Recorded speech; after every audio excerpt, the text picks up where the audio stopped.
Hi everyone, it's Cassie, the Young Teen Librarian at East Hampton Library. Today for our Young Teen First Chapters reading program, I will be reading from a new or old book in the Young Teen collection at the East Hampton Library. And the book that I will be reading today is The 47 People You'll Meet in Middle School by Kristin Mahoney. And I will start by reading the description of the book that is usually inside the front cover of the book or on the back cover of a book. There have been a lot of questions about how middle school is going. How was your day? What did you do? Who did you talk to? Well, Lou, since you asked most of them, and since you're my little sister, I think I can finally tell you about what actually happens in 6th grade. Who I expected to meet. Teachers, other students, the school mascot maybe. Who I never expected to meet. Benjamin Franklin, the kid who talks to his lunchbox. Mom's new boyfriend. Several police officers. Old friends you don't recognize. New friends you can count on. And that's just the beginning, Lou. Let me tell you all about it. Love, Gus. Augusta, but you know that. Dear Louisa, today was the last day of school before Thanksgiving break, the end of my first few months of 6th grade. Since school started, you've been asking me what middle school is like. And since then, I've been saying things like, it's fine, whatever. I know this is not a helpful answer.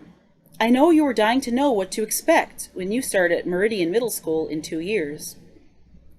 I know I'm supposed to give you the scoop, show you the ropes, hand you the keys, and a bunch of other cliches Mom and Dad used, because I'm your big sister.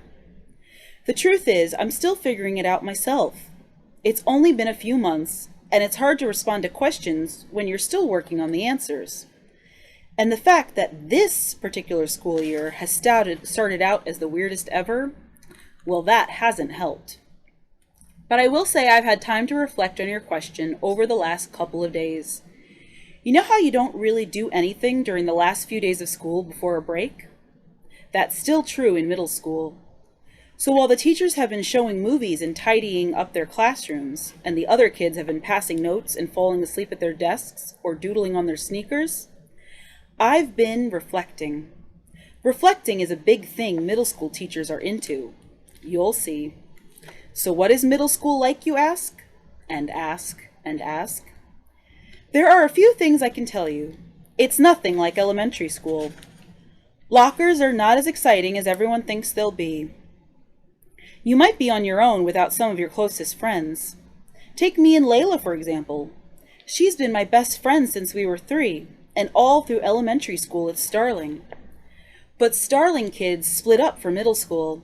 And just because she lives 1 street over from us, she has to go to Parkwood Middle School, and we have to go to Meridian.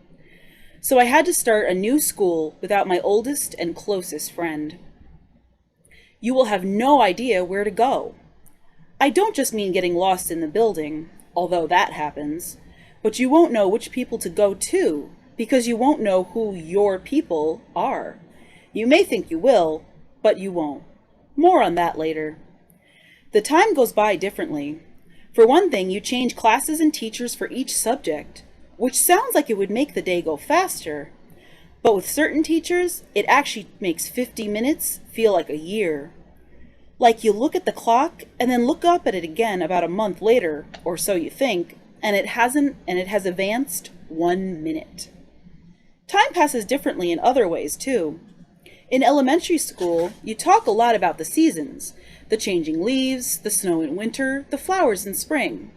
There's a harvest festival, a Thanksgiving celebration, a winter concert, a spring fair. They have some of that stuff in middle school, but mostly the year passes with people. The people you notice right away, the people you notice much later, the ones who notice you way before you notice them, and vice versa. The people will surprise you, for better and for worse. So the best way to tell you about middle school is to give you a heads up about the people you'll meet. Sure, some of these might be different for you in a couple of years, but this should give you a pretty good idea. Besides, all I can tell you is how it happened for me. So here you go, Lou. These are the people you'll meet in middle school. Love, Augusta. Chapter 1. The Assistant Principal. I wish I could tell you that the first person I saw on the first day of school was someone I knew. It was not. I made Dad drop me off 2 blocks from school that morning. This was partly because I wasn't sure what the routine was in middle school, and I didn't want to be the only kid whose parent took them right to the front door.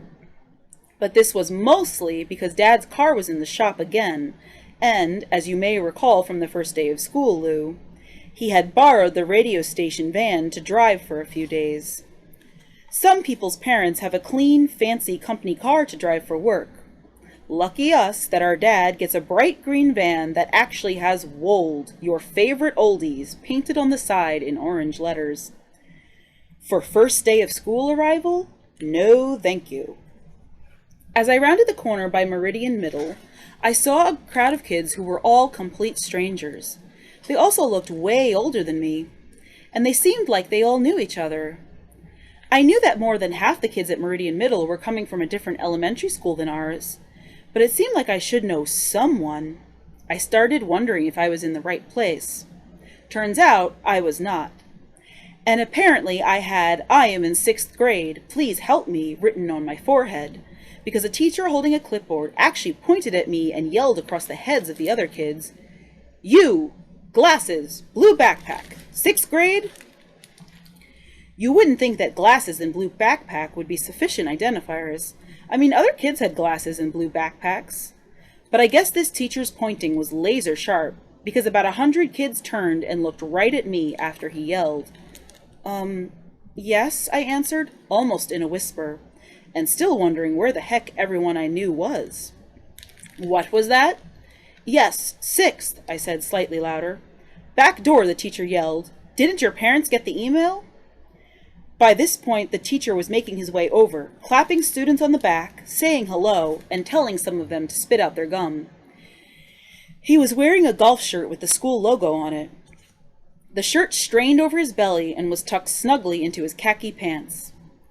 I wondered how he got his shirt to stay tucked so tight, especially with a big belly.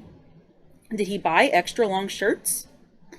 Did your parents get the email? He asked again. I'm not sure, I said.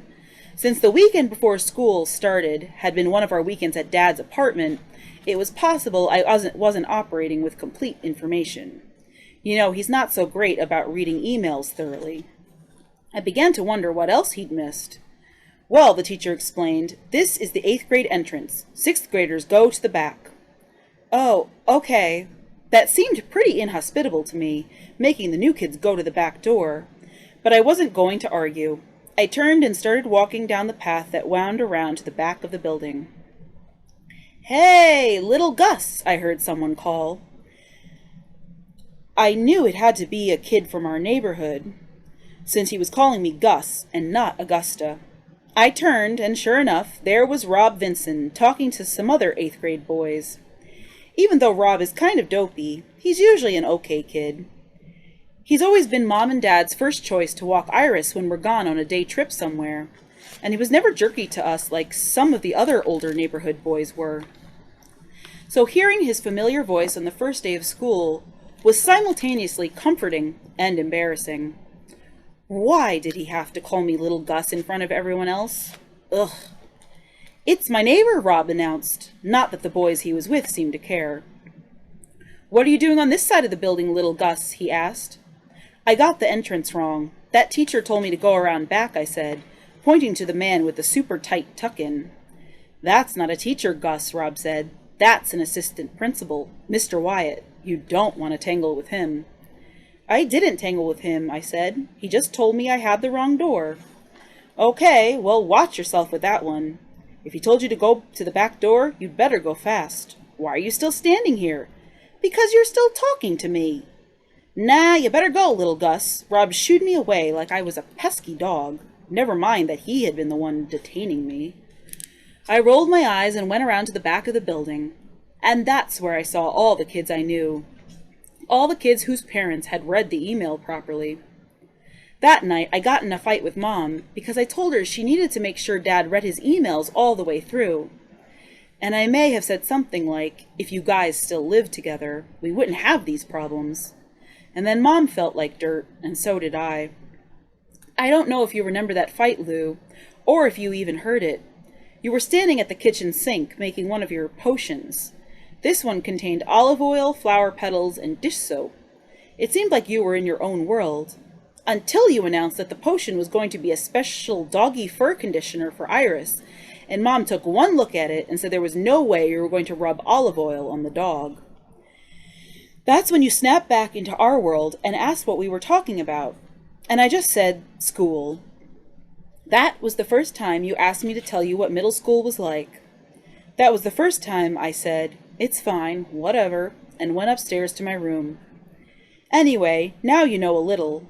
6th graders go to the back door, and don't tangle with Mr. Wyatt.